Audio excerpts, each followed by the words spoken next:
Hello students, my name is Shwetangi and today I am here with a new topic mathematical tools. Now what's the use of mathematics in physics? तो बच्चों जब आप physics आगे पढ़ोगे तो आपको पता चलेगा कि मैथमेटिक्स के बिना फिज़िक्स बिल्कुल इनकम्प्लीट है. Sometimes we say that mathematics is the language of physics. In order to derive any formula or solve any numerical, we need mathematics at each and every steps. अगर मैं इसको एक analogous situation से compare करूँ, suppose हमें कोई house buildup करनी है तो उस हाउस को बिल्ड करने के लिए भी हमें डिफरेंट टूल्स की ज़रूरत होती है. अगर इस हाउस को मैं फ़िज़िक्स से कंपेयर करूँ तो फिज़िक्स के कॉन्सेप्ट को भी बिल्डअप करने के लिए हमें डिफरेंट टूल्स की ज़रूरत होगी और इन्हीं टूल्स को हम बोलते हैं मैथमेटिकल टूल्स. तो basically these are the topics which we are going to cover one by one, maybe in different videos, जिनमें से ट्रिग्नोमेट्री, अलजेब्रा, बेसिक ग्राफ्स की थोड़ी सी नॉलेज आपको होगी अपनी प्रीवियस क्लासेस से, बट कैलकुलस आपके लिए बिल्कुल नया है एंड हम कैलकुलस से स्टार्ट करेंगे. ठीक है, और कैलकुलस में भी आपको दो टॉपिक पढ़नी होगी, differentiation and integration. So we will start today's class with differentiation. Fine, so let's begin. Differentiation.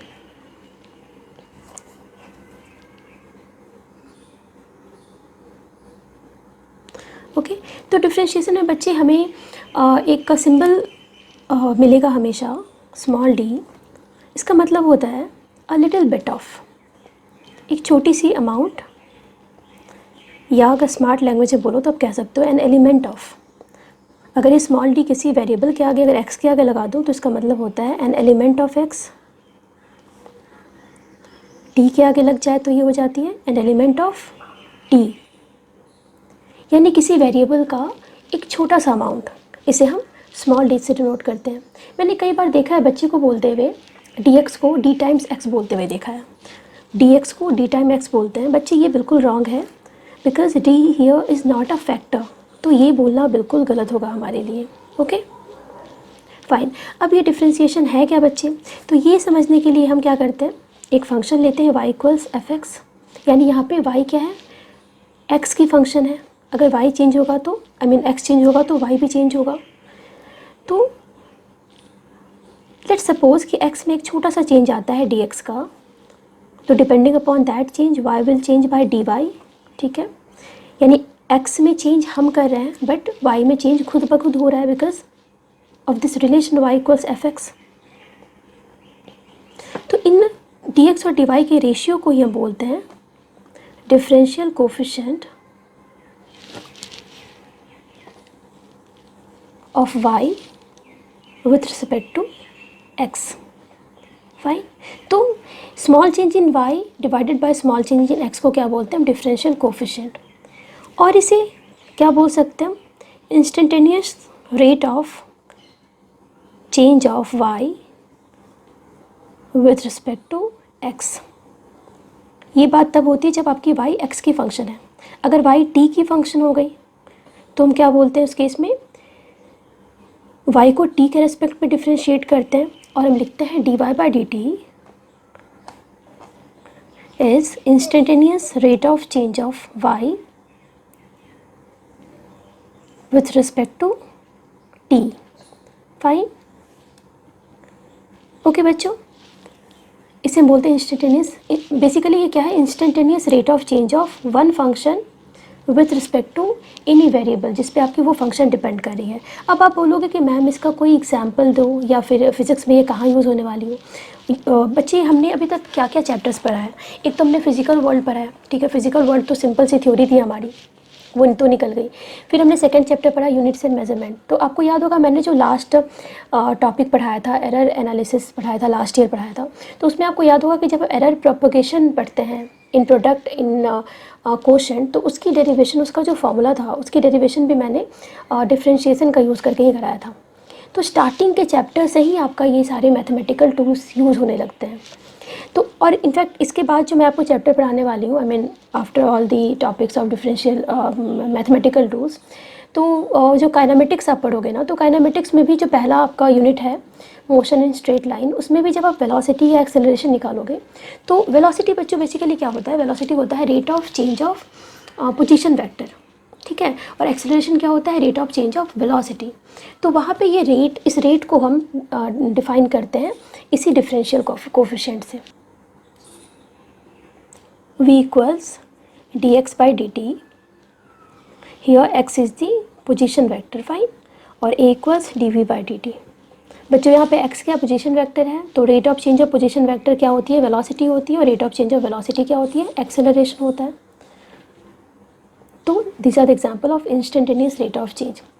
Okay, अब डिफरेंशिएशन की हम ज्योमेट्रिकल मीनिंग भी समझ लेते हैं.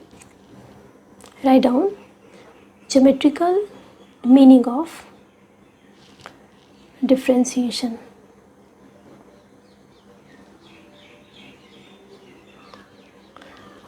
तो बच्चों अभी अभी हमने डिफरेंशिएशन की एक और डेफिनेशन समझी थी. क्या?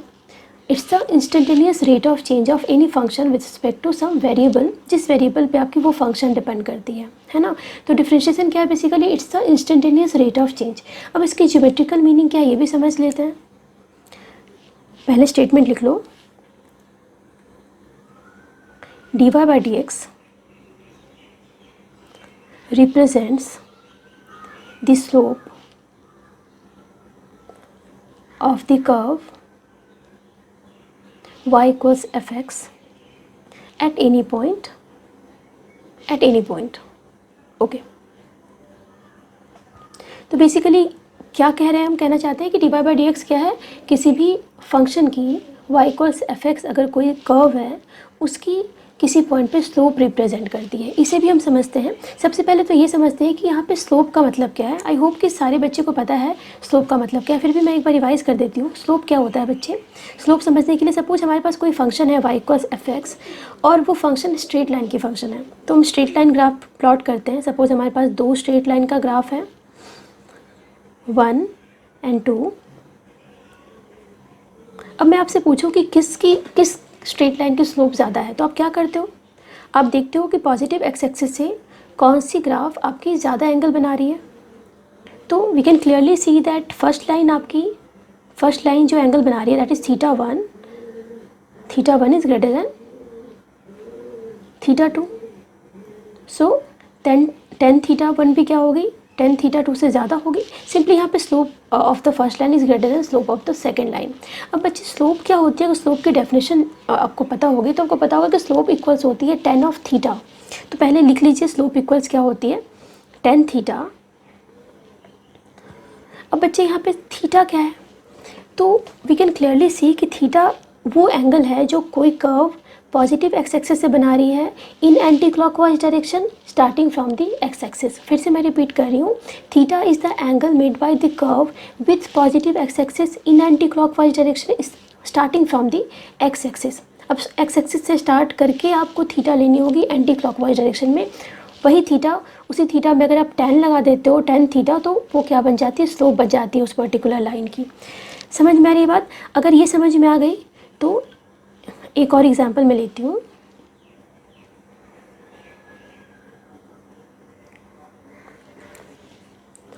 ठीक है, यहाँ पे आपकी फर्स्ट वाली ग्राफ कुछ ऐसी है, सेकंड वाली ग्राफ ऐसी है. अब इन दोनों को देख के आप क्या इन्फॉर्मेशन निकाल सकते हो स्लोप ऑफ फर्स्ट लाइन के बारे में, स्लोप ऑफ सेकंड लाइन के बारे में. कैन वी से दैट पहली लाइन की जो स्लोप है that is positive slope and the slope of second line is negative. Can we say this? कैसे किया बच्चे हमने? देखो स्लोप क्या होती है, tan थीटा होती है, और यहाँ पे हमें पता है कि tan थीटा की वैल्यू पॉजिटिव होती है when theta lies between 0 and 90 degree, और tan थीटा की वैल्यू नेगेटिव होती है when theta lies between 90 and 180. Clear बच्चों? आई होप कि सब सारे बच्चे ये जानते होंगे. अब हमें जो हमने स्टेटमेंट यहाँ पे मेंशन करी है, कौन सी स्टेटमेंट, यही कि dy by dx क्या होती है, किसी भी कर्व की y इक्वल्स fx कर्व की क्या होती है, स्लोप होती है किसी पॉइंट पे. तो इसे हम पहले समझते हैं क्या है. सपोज एक का हमने फिर से y इक्वल्स fx का ग्राफ प्लॉट किया, और सपोज ये एक स्ट्रेट लाइन है. ठीक है, हमें इसकी स्लोप बतानी है. तो हम क्या करते हैं, कोई दो पॉइंट लेते हैं P Q, उन दो पॉइंट से हम परपेंडिकुलर ड्रॉ करते हैं एक्स एक्सिस पे एंड वाई एक्सिस पे, और इनका नाम देते हैं x1 x2 y1 y2. Okay, अब ये हम लाइन एक्सटेंड करते हैं एंड हमें यहाँ पे एक ट्रायंगल मिलती है। तो यहाँ वी कैन क्लियरली सी कि ये जो पी क्यू लाइन आपकी बन रही है ये आपकी एक्स एक्सिस से कितनी एंगल बना रही है, थीटा एंगल बना रही है। कैसे? बिकॉज हमने पी से एक पैरेलल लाइन ड्रॉ करी है जो एक्स एक्सिस के पैरेलल है, तो ऑब्वियसली वो थीटा एंगल बनाएगी, है ना। अब हमें इस ट्रायंगल में, अगर इस ट्रायंगल को मैं अलग से दिखाऊं तो इस ट्रायंगल में ये परपेंडिकुलर है। सपोज इस परपेंडिकुलर की लेंथ क्या है, डेल्टा वाई है, क्योंकि यहाँ से यहाँ y2 है, ये आपकी y1 है। एक्स एक्सिस पे p x1 है और q कहाँ तक है, x2 तक है। तो ये वाली आपकी जो बेस है वो कितनी है, डेल्टा x है। डेल्टा x बेसिकली क्या है, delta x is the difference between x2 and x1 and here delta y is the difference between y2 and y1। तो अगर यहाँ पे हम इसकी स्लोप लिखें तो we know that slope equals tan theta. इस ट्रायंगल में अगर हम स्लोप लिखेंगे तो क्या लिखेंगे, tan थीटा कितनी होती है, ट्रिग्नोमेट्री रेशियो सबों को पता होगा, आई होप। तो tan थीटा होती है परपेंडिकुलर बाय बेस, तो here y2 minus y1 upon x2 minus x1, slope equals delta y by delta x। तो ये स्लोप बन गई बच्चे, ये स्लोप आ गई हमारी इस पर्टिकुलर ग्राफ की, जब आपकी ग्राफ स्ट्रेट लाइन है। अगर ग्राफ आपकी स्ट्रेट लाइन नहीं होती, suppose we have another function which is not a straight line, कोई कर्व है लाइक दिस, एक कर्व है और हमें इस पर एक स्लोप निकालनी है कर्व पे, तो क्या हम प्रीवियस मेथड से आगे बढ़ सकते हैं। सपोज हमने इस कर्व पे 2 पॉइंट ली है, तो क्या इन दोनों पॉइंट को ज्वाइन करके हम टेंजेंट निकाल सकते हैं। तो बच्चों देखो, कोई कर्व होती है ना, तो कर्व के डिफरेंट पॉइंट पे जो टेंजेंट ड्रॉ करते हो आप, उसकी डायरेक्शन डिफरेंट होती है। इस पॉइंट पे ऐसी, इस पॉइंट पे कुछ ऐसी। तो ऑब्वियसली ये डिफरेंट जो टेंजेंट है वो एक्स एक्सिस से डिफरेंट एंगल बनाएंगे। तो हर पॉइंट पे आपकी जो tan थीटा होगी वो डिफरेंट होगी। दैट मीन्स कि हर पॉइंट पे स्लोप डिफरेंट होगा। यानी किसी भी कर्व के 2 पॉइंट के बीच में बहुत सारे स्लोप्स होते हैं। क्लियर? तो अगर हम इन दोनों पॉइंट को जॉइन भी कर देना प्रीवियस मेथड से, तो यहाँ पे जो हमें एंगल मिलेगी ना, इस पॉइंट P पे जो एंगल मिलेगी, that angle will not be clearly the angle of P at the curve. Means curve पे जो एंगल होती किसी भी टेंजेंट की P पॉइंट पे, वो एंगल इस ट्रायंगल के एंगल के इक्वल नहीं है। तो अब क्या तरीका है हमारे पास, कैसे हम स्लोप निकालें। तो बच्चों एक बात हमें ध्यान देने वाली बात है कि कोई भी कर्व होता है ना, छोटे छोटे स्ट्रेट लाइन से मिलकर बना होता है। We can say that a curve is composed of many small segments of straight line. ठीक है, नहीं विजुअलाइज कर पा रहे हो तो ऐसे समझो कि जो हमारी अर्थ है वो एक स्फेरिकल बॉडी है। हमें पता है एक स्फेरिकल बॉडी है, और आप जहाँ बैठे हो अपने रूम में, अगर अपने रूम के फ्लोर को देखोगे तो वो आपको एक फ्लैट सरफेस दिखती है। अगर किसी बड़े से ऑब्जेक्ट का छोटा सा पार्ट देखोगे तो हमें वो वैसी नहीं दिखती जैसा वो बड़ा सा ऑब्जेक्ट है। ठीक है, तो उस अर्थ को आप स्फेयर नहीं देख पा रहे हो, क्योंकि आप अपने घर पे एक छोटे से कमरे में, अपने छोटे से घर पे बैठे हो और आप वहाँ पे अपना फ्लोर देख रहे हो। वो फ्लोर आपको बिल्कुल फ्लैट दिख रही है ना। तो यहाँ पे हम इस एग्जांपल को इजीली समझ सकते हैं, विजुअलाइज कर सकते हैं। तो वी कैन से दैट कि आपकी जो स्ट्रेट लाइन होती है वो एक छोटे छोटे सेगमेंट से मिलकर बना होता है। जो कर्व होती है वो छोटे छोटे सेगमेंट से मिलकर बना होता है। सपोज हमने एक छोटा सा सेगमेंट लिया है यहाँ, और हम क्या करते हैं ना, एक छोटा सा सेगमेंट P पे लेते हैं और यहाँ पे इस छोटे से सेगमेंट से हम ट्रायंगल ड्रॉ करते हैं। अब इस ट्रायंगल की जो हाइपोटेनस होगी ना, वो स्ट्रेट लाइन होगी।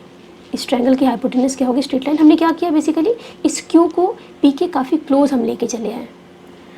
अब हम यहाँ पे इसकी जो परपेंडिकुलर बेस होगी, delta x and delta y जो होगी, उसे हम बहुत छोटा लेते हैं।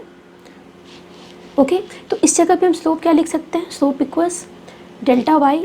देखो यहाँ पे फॉर्मूला वही रहेगा, स्लोप आपकी delta y by delta x ही होगी, लेकिन यहाँ पे लिमिट आ जाएगा। लिमिट क्या आएगा कि delta x is very very small, यानी delta x tends to 0।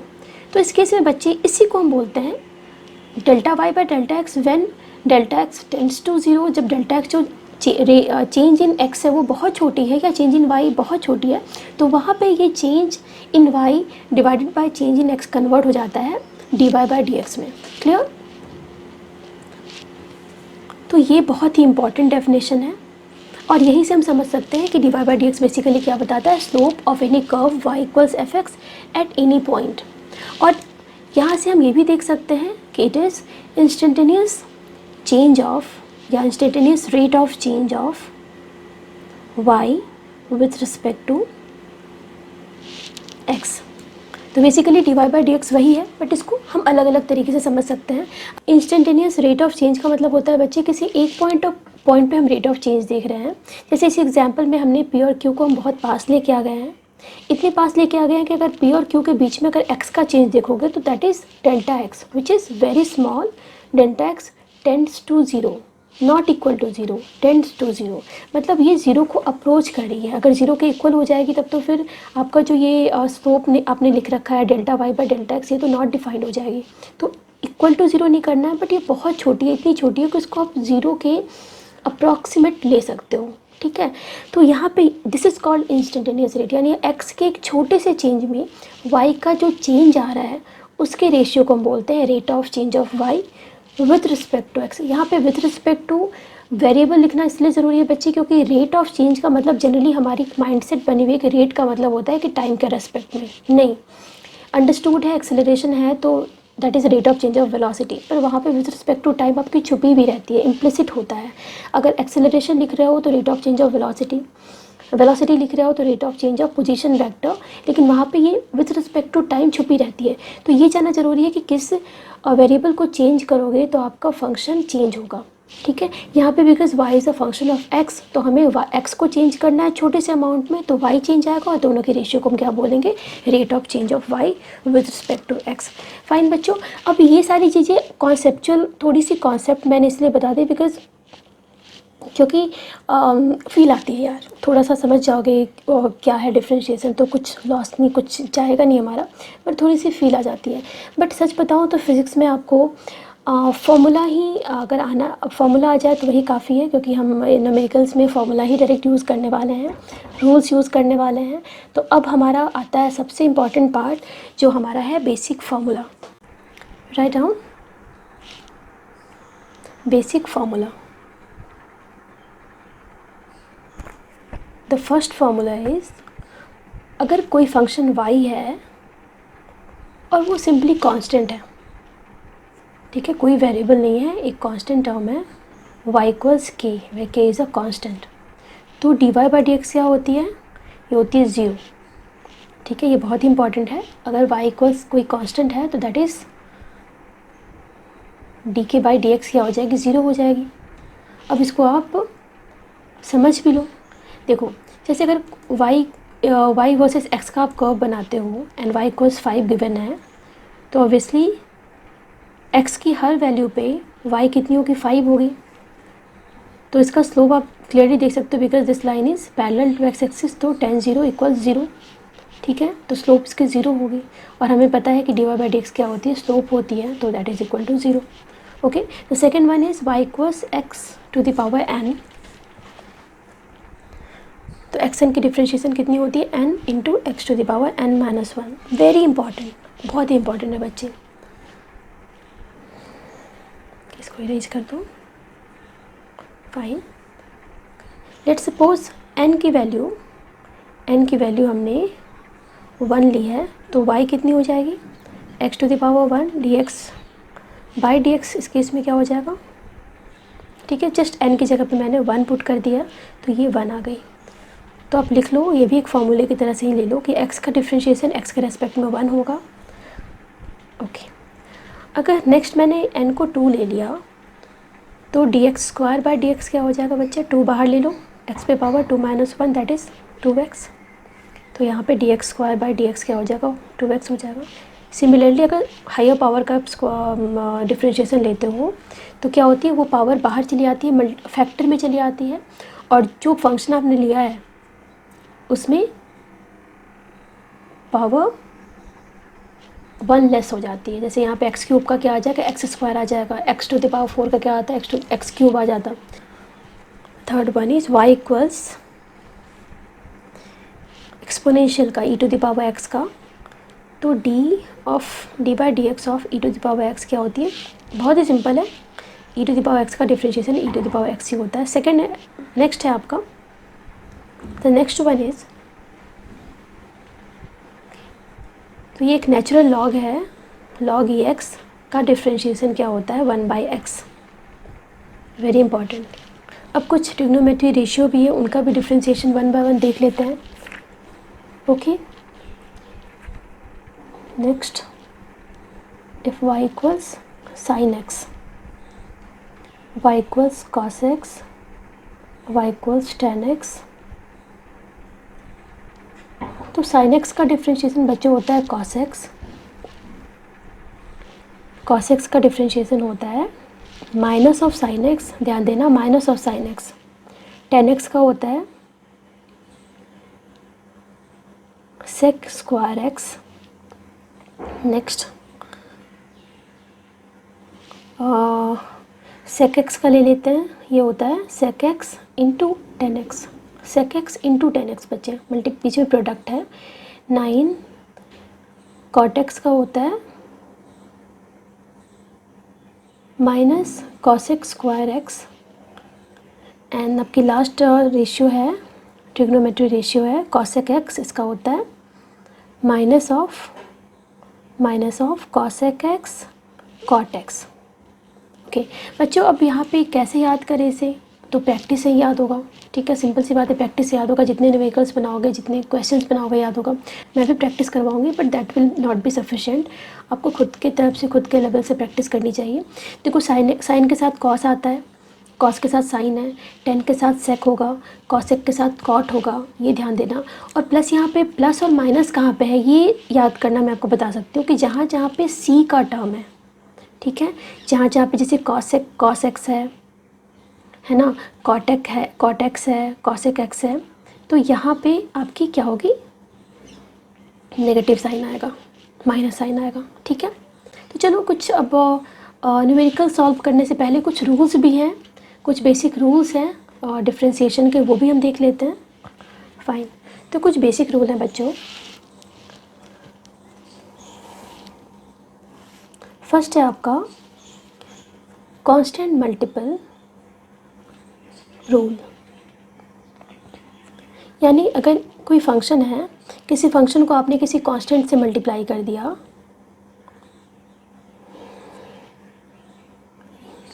D by d x of के एफ एक्स इक्वल्स क्या होगा?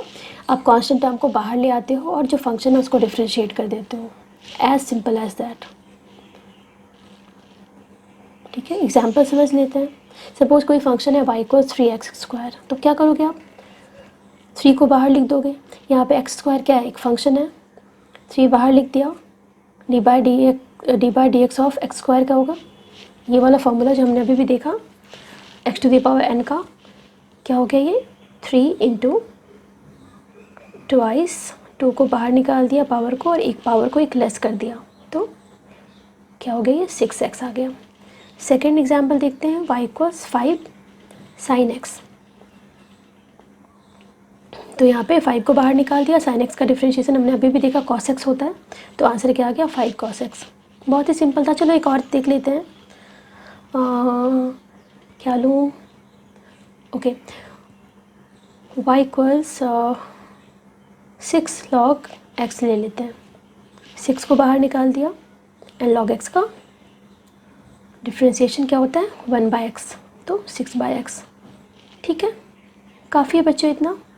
चलो नेक्स्ट रूल देख लेते हैं, basic rule. Second one is sum and difference का देख लेते हैं रूल, सम डिफरेंस रूल। ये भी बच्चों बहुत ही सिंपल है। जैसे मान लो कोई फंक्शन है, मान लो 2 फंक्शन हमारे पास है, पहली फंक्शन u है एंड v है, दूसरी function, these are the 2 functions of x, दोनों ही x की फंक्शन है, और कोई तीसरी फंक्शन है जो इन दोनों की सम है। If y is a function which is the sum of u and v, तो dy बाई डी एक्स क्या हो जाएगा बच्चों? क्या करते हैं हम इसमें? दोनों फंक्शन को सेपरेटली डिफ्रेंशिएट करते हैं, ओके, एंड क्या करते हैं, दोनों का सम ले लेते हैं। यू एक्स को एक बार डिफ्रेंशिएट करा, फिर वी एक्स को किया, उसके बाद दोनों का सम ले लिया, ठीक है। अगर यहाँ पे प्लस की जगह पे माइनस भी रहता ना तो आपका सेम प्रोसेस होता, पहले हम डिफ्रेंशिएट करते फिर सब्ट्रैक्ट कर लेते। एग्जाम्पल से समझ लेते हैं इसे हम। y equals 5x² plus 6ex। तो यहाँ पे क्या करना है हमें, 5x² को पहले डिफ्रेंशिएट करना है, उसके बाद 6ex को भी डिफ्रेंशिएट करके दोनों को ऐड कर देंगे। तो यहाँ पे पहले वाले रूल से हमको 5 को बाहर निकालना है, 6 को बाहर निकालना है। देखो क्या करेंगे, हम पहले फर्स्ट वाले टर्म में 5 को बाहर निकालेंगे, x² को डिफ्रेंशिएट करेंगे पहले, प्लस 6 को बाहर निकाला और e⁻x को डिफ्रेंशिएट किया, 5 into twice x⁻1 plus 6ex, okay. तो ये क्या बन गई, 10x होगी ना, ये 10x प्लस 6e⁻x। तो ये आपका डिफ्रेंशिएशन आ गया, ओके। नेक्स्ट एग्जांपल लेते हैं। Suppose y equals 10 cos x plus twice x⁵, ठीक है। डायरेक्ट मैं डिफ्रेंशिएट कर रही हूँ। अब 10 को तो ऐसा लिख दिया, cos x का differentiation minus of sin x, and 2 into 5 10 हो गया, 10 x⁴। सेकेंड टर्म को पहले लिख दिया and minus of 10 sin x, ठीक है, माइनस बाहर ले लिया। नेक्स्ट एग्जांपल लेते हैं, x² plus cos x, y equals this, differentiation x² का 2x, cos x का माइनस sin x। मान लो यहाँ प्लस की जगह पे हमने माइनस लिया होता तो ऑब्वियसली ये माइनस ऑफ माइनस यानी प्लस बन जाता, ठीक है। ये हो गया आपका सम एंड डिफरेंस का। नेक्स्ट रूल देख लेते हैं, बेसिक रूल्स। थर्ड क्या क्या हो गया, सम डिफरेंस हो गया ना। अभी प्रोडक्ट रूल देखते हैं। सपोज दो फंक्शन है u एंड v, एंड दोनों का प्रोडक्ट हमने लिया और ये थर्ड फंक्शन है जो दोनों का प्रोडक्ट है ux vx। तो यहाँ पे y का डिफ्रेंशिएशन x के रिस्पेक्ट में क्या होगा बच्चों, हम क्या करते हैं, पहले u को एज सच लिख लेते हैं, फिर d का डिफ्रेंशिएशन करते हैं x के रेस्पेक्ट में, देन प्लस साइन, फिर v को एज सच लिख लेते हैं और u का डिफ्रेंशिएशन x के रेस्पेक्ट में। इसे बच्चों हम uv मेथड भी बोलते हैं, uv मेथड, ओके। अब मेमोराइज नहीं करो फॉर्मूला, अब जितने एग्जाम्पल सॉल्व करोगे आपको फॉर्मूला उतने जल्दी याद होगा। चलो एग्जाम्पल सीखते हैं हम जल्दी से। सपोज y एक फंक्शन है e⁻x multiplied by cos x। तो यहाँ पे हम इस फर्स्ट फंक्शन को u मान लेते हैं, मान लो ये u है and the second function is v। तो फॉर्मूला यूज़ कर दो, d/dx of ex into cos x क्या हो जाएगा, हमने फर्स्ट फंक्शन को एज सच लिख लिया, देन सेकेंड फंक्शन को डिफ्रेंशिएट किया, प्लस सेकेंड फंक्शन को लिख लिया और फर्स्ट फंक्शन को डिफ्रेंशिएट कर दिया, ठीक है। e⁻x cos x का differentiation minus of sign x, minus को बाहर लिख दिया बच्चे, ex का डिफ्रेंशिएशन ex ही होता है, ओके। यहाँ से ex को हम कॉमन ले सकते हैं ना, cos x को पहले लिख दिया और माइनस ऑफ साइन x। सो ये आपका डिफ्रेंशिएशन है इस फंक्शन का, ओके। एक और एग्जांपल देख लेते हैं, कलर चेंज कर लो। y equals x² sin x, यहाँ पे आपकी x² पहली फंक्शन हो जाएगी तो उसको पहले लिख लिया, sin x को डिफ्रेंशिएट करो, फिर प्लस sin x को लिख लो, x² को डिफ्रेंशिएट कर दो, ठीक है। x² cos x plus sin x twice x² का डिफ्रेंशिएशन बच्चों sin x, फाइन। यहाँ से हम इस जगह से हम x को कॉमन ले सकते हैं, तो x cos x plus twice sin x, okay, ठीक है। चलो नेक्स्ट रूल देख लेते हैं हम, बेसिक रूल कि प्रोडक्ट हो गया ना, प्रोडक्ट हो गया, कोशेंट देख लेते हैं, quotient rule.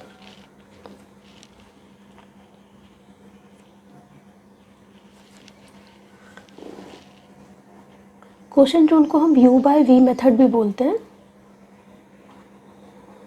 U bye V method.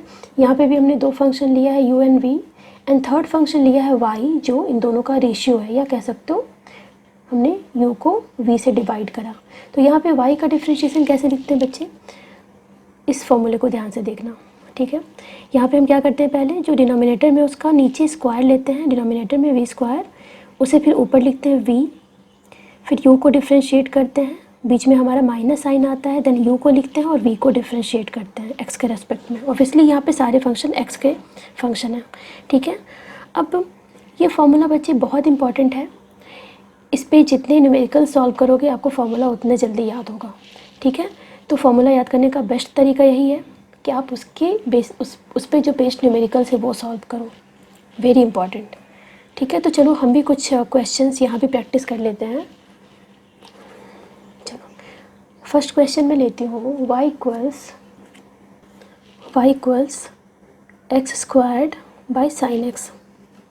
यहाँ पे बच्चे क्या करेंगे, हम साइन एक्स को डिनोमिनेटर में स्क्वायर लेंगे, फिर साइन एक्स को न्यूमरेटर में पहले लिखेंगे, फिर एक्स स्क्वायर का डिफ्रेंशिएशन लेंगे जो 2x है, माइनस साइन, फिर एक्स स्क्वायर को ऐसा लिख दो और साइन एक्स का डिफ्रेंशिएशन कॉस एक्स लिख लो। सेकेंड क्वेश्चन देखते हैं, अगर y equal sine x by x है, यहाँ पे देखो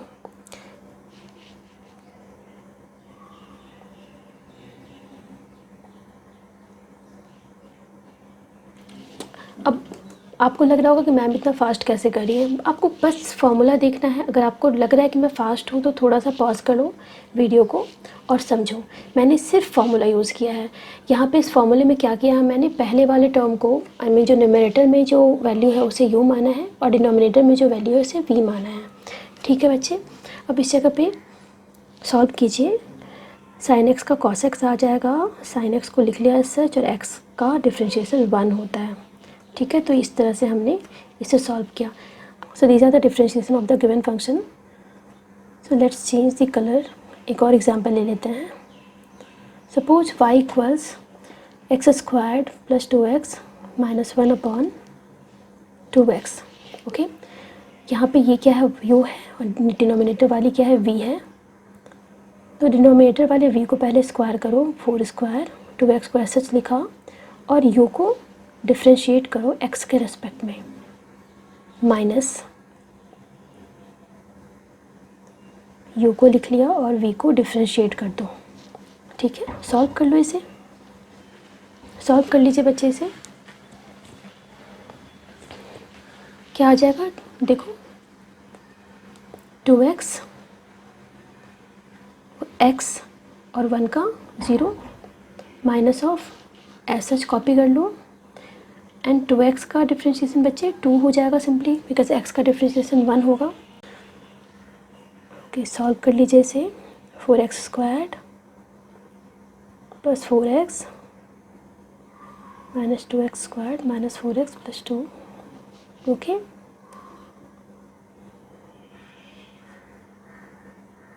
टू एक्स स्क्वायर्ड, ये 4x कैंसिल हो गया, प्लस 2 अपॉन 4x स्क्वायर्ड, ठीक है। तो सारे जितने भी मैं न्यूमेरिकल्स करा रही हूँ ना, तो सारे रिक्वेस्ट कर रही हूँ कि एक बार खुद से चेक कर लेना, हो सकता है कुछ मिस्टेक हो गई हो तो चेक कर लेना, लेकिन प्रैक्टिस करो, ठीक है।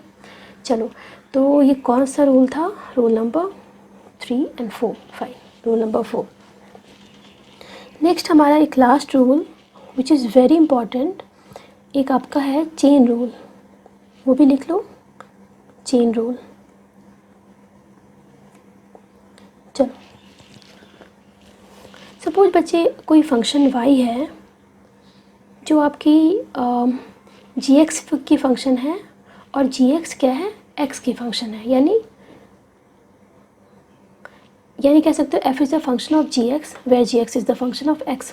तो यहाँ पे आप क्या करोगे, पहले इस पूरे फंक्शन को gx के रेस्पेक्ट में डिफ्रेंशिएट करोगे, फिर मल्टीप्लाई करोगे इसे डिफ्रेंशिएशन ऑफ gx को x के रेस्पेक्ट में, इसे हम बोलते हैं चेन रूल। समझ में आया नहीं? चलो इसको और भी अच्छे तरीके से समझते हैं। मान लो आपके पास कोई फंक्शन है y, x की फंक्शन है जिसको हमें डिफ्रेंशिएट करना है, तो क्या हमें इसमें dt और dt को मल्टीप्लाई और डिवाइड कर सकते हैं? कोई फ़र्क नहीं पड़ता। फिर इसे रीअरेंज करते हैं, dy के नीचे dt एंड dx के ऊपर dt लिखते हैं, ठीक है, कोई फ़र्क नहीं पड़ता। फिर से हमने इसको dt1 से डिवाइड और मल्टीप्लाई किया, तो इसे फिर से रीअरेंज करते हैं, dy by d T into D T by D one into D T one by d x. बच्चे ये कट के वही आने वाला है, dy बाई डी एक्स ही आने वाला है, तो कोई फ़र्क नहीं पड़ता। लेकिन यहाँ पे आप एक बात तो देख रहे हो कि यहाँ पे आप जितनी मर्जी चाहे उतनी आप इस चेन को बढ़ा सकते हो। आपका finally function d by d x ही आने वाला है, मीन डिफ्रेंशिएशन आपका डी बाई डी एक्स ही आने वाला है। अब इसको आप एग्जाम्पल से समझ सकते हो।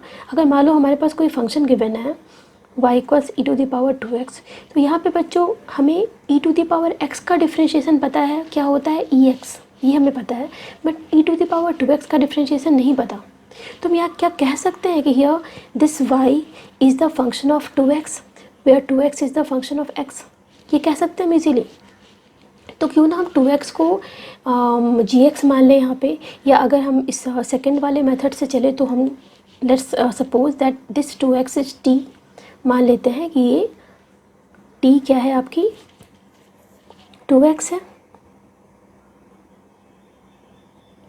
इसे डिफ्रेंशिएट कर लो x के रेस्पेक्ट में, और y के पे क्या 2x की जगह पे t पुट करके y को t के रेस्पेक्ट में डिफ्रेंशिएट कर लो। अब इस चेन रूल से हमें पता है, क्या पता है बच्चे, कि dy बाई डी एक्स कितनी होती है, dy बाई डी एक्स होती है dy by d T into, okay, तो जस्ट पुट कर दीजिए इसे आप 2 और e टू द पावर 2 को, और आपका ये डिफ्रेंशिएशन आ गया इस फंक्शन का। अब बच्चे हमें आंसर t के टर्म में तो छोड़ना नहीं है ना, बिकॉज हमने d को क्या किया, बीच में अज्यूम किया है, तो आंसर आपका t के टर्म में नहीं आता। तो जब अजम्पशन लिए हो उसको आपको हटाना होगा। तो यहाँ पे t को हमने क्या माना था, 2x, तो आप रिप्लेस कर दीजिए, तो दिस इज़ द आंसर। अब बच्चे एक बात आप समझो यहाँ पे कि you are not solving mathematics, we are not studying mathematics, या हम फिज़िक्स पढ़ने वाले हैं, और फिज़िक्स में हमें इनको just as a tool use करना है।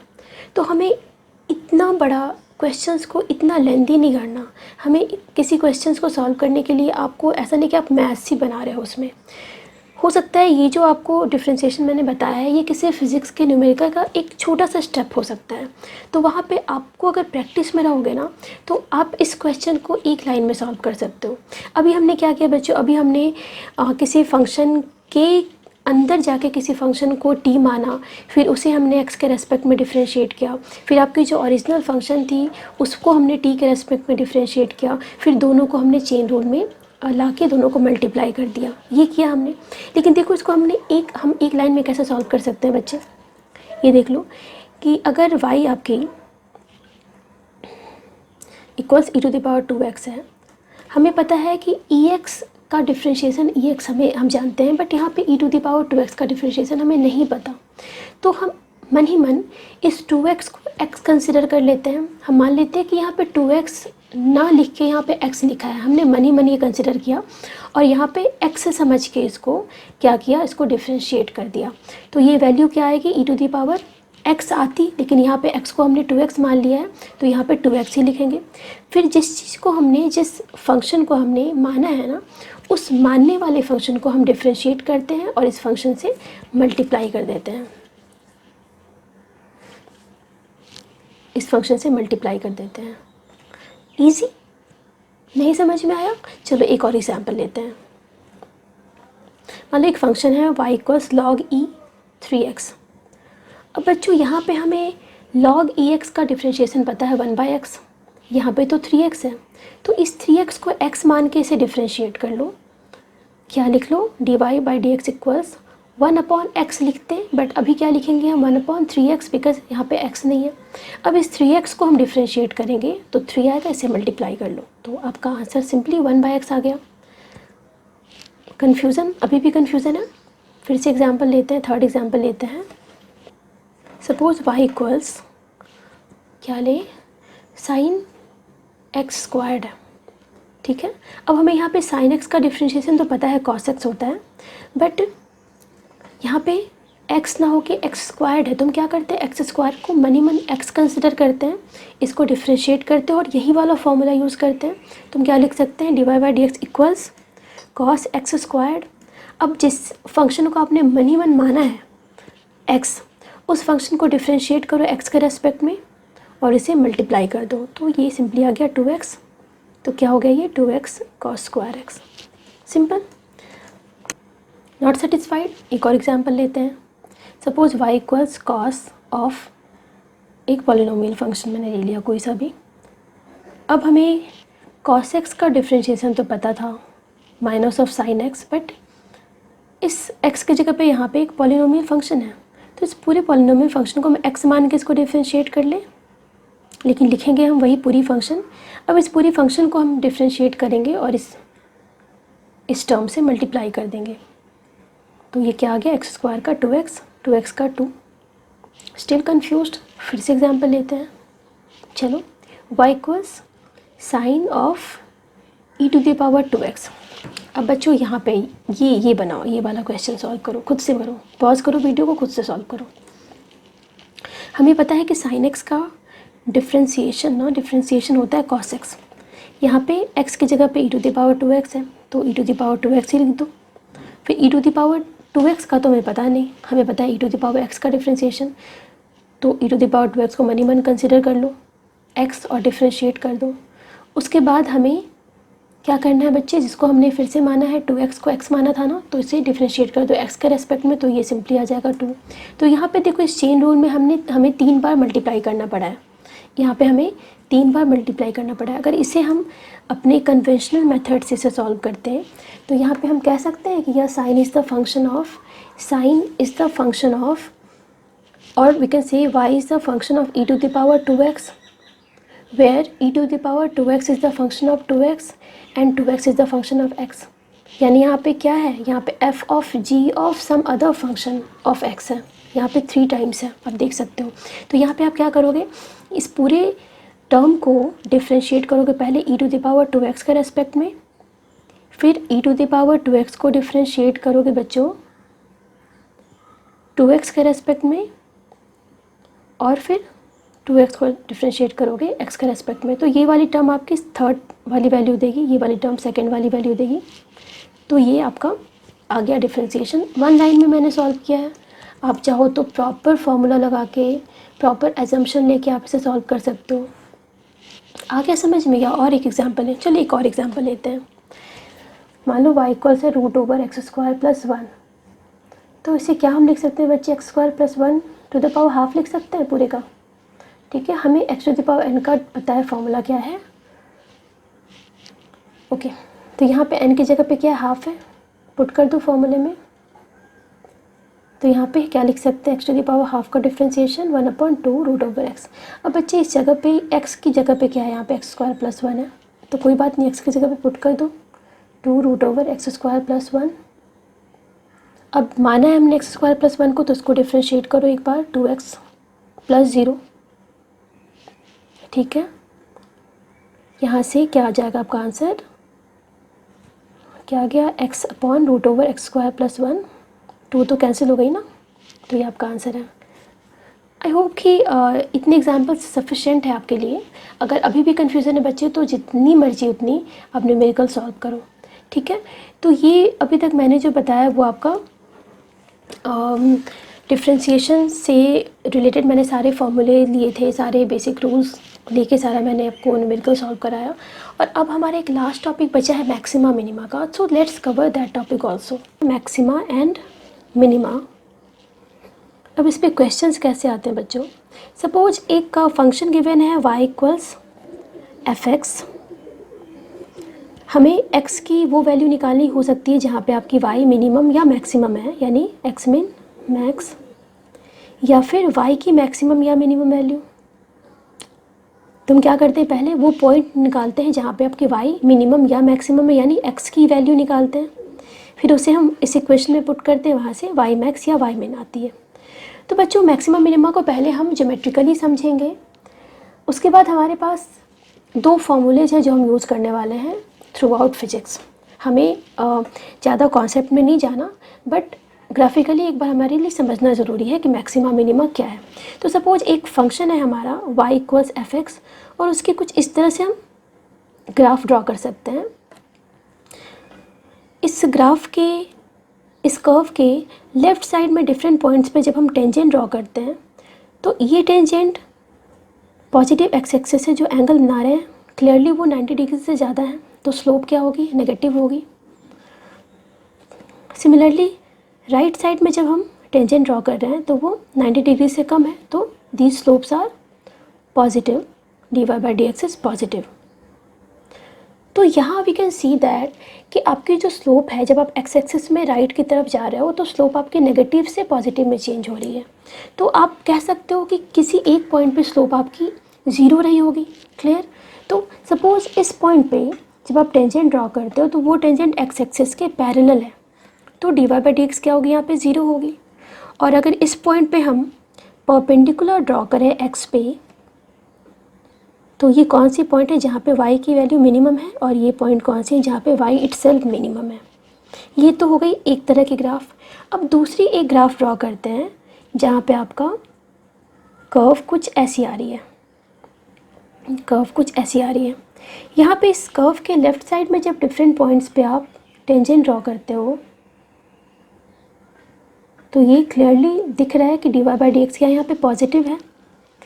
एंड लेफ्ट राइट साइड में जब आप टेंजेंट ड्रॉ करते हो डिफरेंट पॉइंट्स पे तो यहाँ पे स्लोप क्या है बच्चों,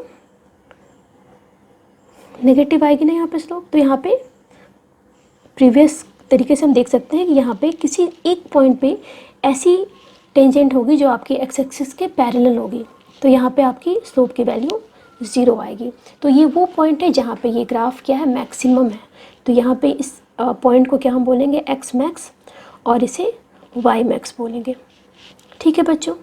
तो वी कैन क्लियरली सी कि आपकी जो पॉइंट है जिस जगह पे एक्स मिनिमा या एक्स मैक्सिमा शो हो रही है वो पॉइंट है जहाँ पे टेंजेंट क्या होती है, टेंजेंट की स्लोप ज़ीरो होती है। तो लिख लीजिए, लिख लो बच्चे, from graph we can say that at maximum or minimum value of y slope, that means dy by dx, to graph is 0, that is dy by dx equals 0.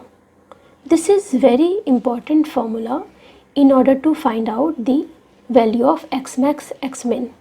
तो ये एक बहुत ही इंपॉर्टेंट फार्मूला है बच्चों।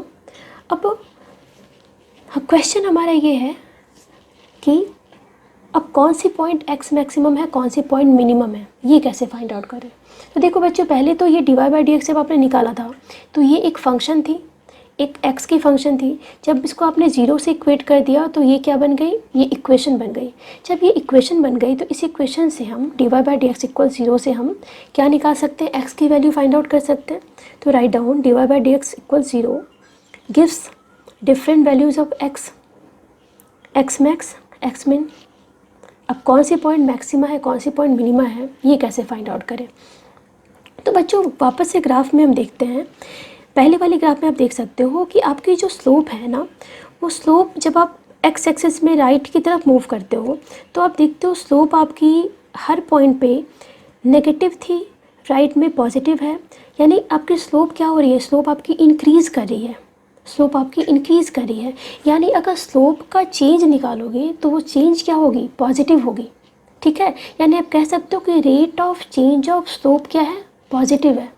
फिर से मैं रिपीट कर रही हूँ कि अगर आपकी पहली वाली फिगर में देखोगे तो आपकी स्लोप क्या हो रही है, इंक्रीज़ कर रही है। यानी आप कह सकते हो कि rate of change of slope क्या है, पॉजिटिव है। यानी अगर इस डिफ्रेंशिएशन को, जो आपने स्लोप को डिफ्रेंशिएशन कहते हैं, अगर इस स्लोप को आप डिफ्रेंशिएट एक बार और कर दो तो इसकी वैल्यू पॉजिटिव आनी चाहिए। या लिख सकते हो d of d by d x of d y of d x is greater than 0। और सेकेंड वाले में देख रहे हो कि स्लोप आपकी क्या हो रही है, पॉजिटिव से नेगेटिव, यानी डिक्रीज़ कर रही है। यानी इसकी चेंज क्या होगी, चेंज क्या होगी बच्चों, अगर डिक्रीज़ करेगी तो चेंज क्या होगी, नेगेटिव होगी। यानी कह सकते हो rate of change of slope with respect to x is negative in the second place. अब बच्चों मैंने जो ये लिखा है ना जो दोबारा डिफ्रेंशिएट किया है, इसको हम बोलते हैं डबल डिफ्रेंशिएशन। इसे लिखते कैसे हैं, देखो डी और डी को साथ में लिखा, d2y by d x squared. बोलते कैसे हैं, d2y by d x squared, again d2y by d x squared. ठीक है, अब लिखो सिंपली, ये फॉर्मूला है is equals negative for maximum value of y and it is positive for minimum value of y। ठीक है, it is clear from the picture. तो this is very important formula.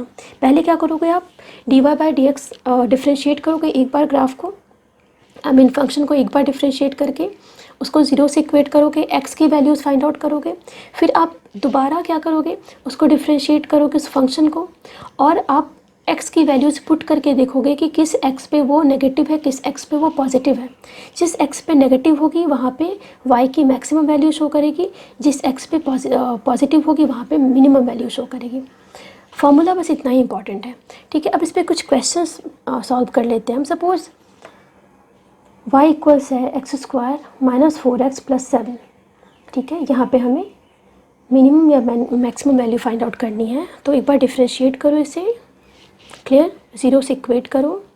यहाँ पे x की value कितनी आई बच्चे, 2y, simple, very simple. तो एक तो आपका यहाँ पे आंसर आता है, बट ये मैक्सिमम है या मिनिमम है, ये फाइंड आउट करने के लिए हमें इस फर्स्ट वाली एक जो फंक्शन है उसको दोबारा डिफ्रेंशिएट करते हैं।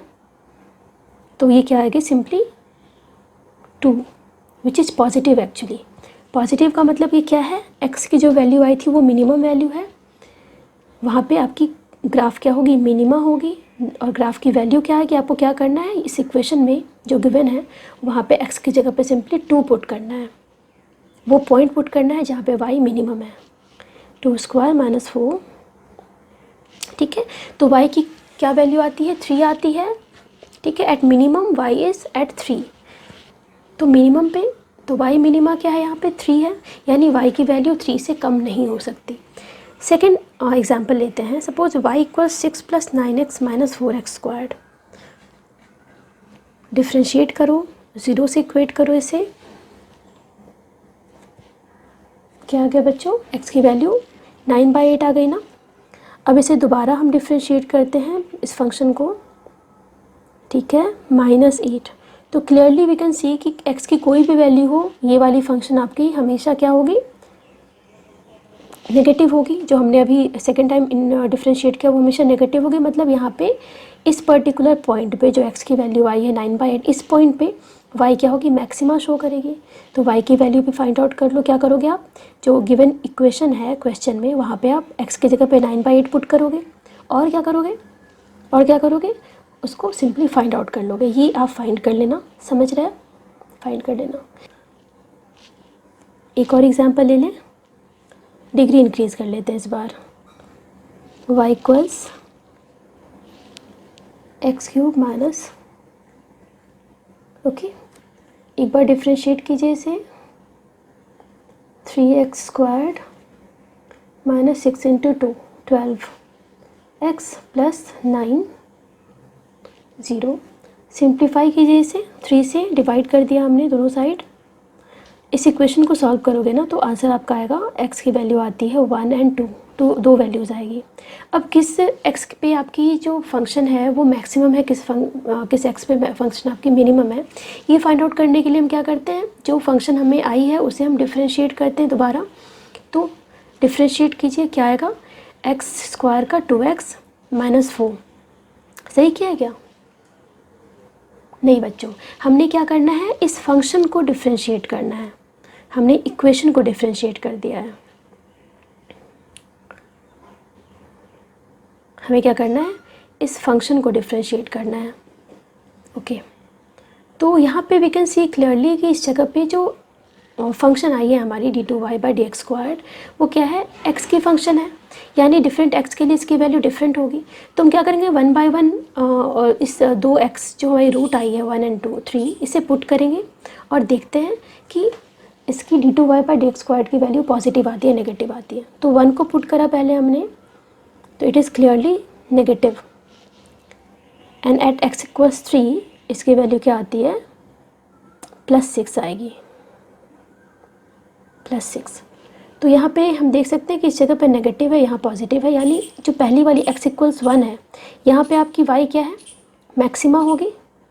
ये वो पॉइंट है जहाँ पे आपकी y मैक्सिमा होगी, यहाँ पे आपकी पॉइंट जो ग्राफ होगी वो मिनिमम होगी। तो y मैक्स की वैल्यू कैसे निकालोगे आप, क्या करोगे, जो इक्वेशन ओरिजिनल उसमें x की जगह पे हमें क्या पुट करना है, 1 पुट करना है। सॉल्व कर लो इसे, 19। और y मिनिमम निकालने के लिए क्या करोगे आप, x की जगह पे बच्चों 3 पुट कर देना और इसे सॉल्व कर लो।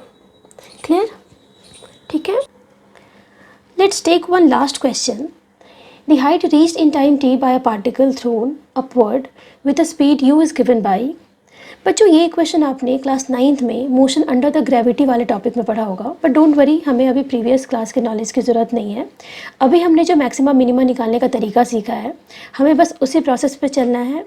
क्या फाइंड आउट करना है हमें, फाइंड द टाइम टेकन, यानी मैक्सिमम हाइट रीच करने में जो टाइम लगती है हमें वो टाइम बताना है। तो पहले तो इस इक्वेशन को देखते हैं बच्चे। ये इक्वेशन क्या है, h equals U T minus half G T square. यहाँ पे इस इक्वेशन में u क्या है, इनिशियल स्पीड है, g क्या है, जी भी एक कांस्टेंट है, तो यू भी कांस्टेंट है, जी भी कांस्टेंट है। तो आप देख सकते हो कि एच डिपेंड कर रहा है टी पे, तो we can say that h is the function of t just like y is a function of x. तो यहाँ हमें हाइट की मैक्सिमम वैल्यू निकालने के लिए इस इक्वेशन को टी के रेस्पेक्ट में डिफ्रेंशिएट करना होगा, जैसे हम वाई को एक्स के रेस्पेक्ट में डिफ्रेंशिएट करते हैं। उसके बाद हमें इसे 0 से इक्वेट करेंगे। ओके, तो पहले इस इक्वेशन को हम डिफ्रेंशिएट करते हैं, you minus half G T square का डिफ्रेंसिएशन क्या होगा, 2t।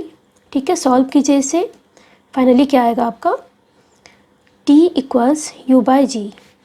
ओके, यहाँ से हमें मैक्सिमम हाइट की वैल्यू कैसे मिलेगी, हम क्या करेंगे, इस टाइम को पहले वाले इक्वेशन में पुट कर देंगे। तो u into u by g minus half g u by g का होल स्क्वायर। सॉल्व कर लो बच्चों, u square by g minus u square by 2g। ठीक है, एक जी और एक जी कैंसिल हो गया, तो एच मैक्स की वैल्यू कितनी आती है, यू स्क्वायर बाई 2g। तो बच्चों यहाँ पे हमें क्वेश्चन में फाइंड करने को कहा गया सिर्फ वो टाइम जहाँ पे हाइट आपकी मैक्सिमम, बट मैंने यहाँ पे मैक्सिमम हाइट भी फाइंड आउट कर ली है। अब आप बोलोगे कि मैम आपने तो डबल डिफ्रेंशिएशन किया ही नहीं। तो बच्चों यहाँ पे गिवन है क्वेश्चन में कि हाइट आपकी मैक्सिमम होती है। हम सेकेंड टाइम डिफ्रेंशिएट क्यों करते हैं, क्योंकि हमें ये जानना होता है कि जो पॉइंट आ रही है, जैसे इस केस में हमारे पास जो टाइम आई है वो कौन सी टाइम है, उस टाइम पे आपकी जो हाइट है वो मैक्सिमम है या मिनिमम है।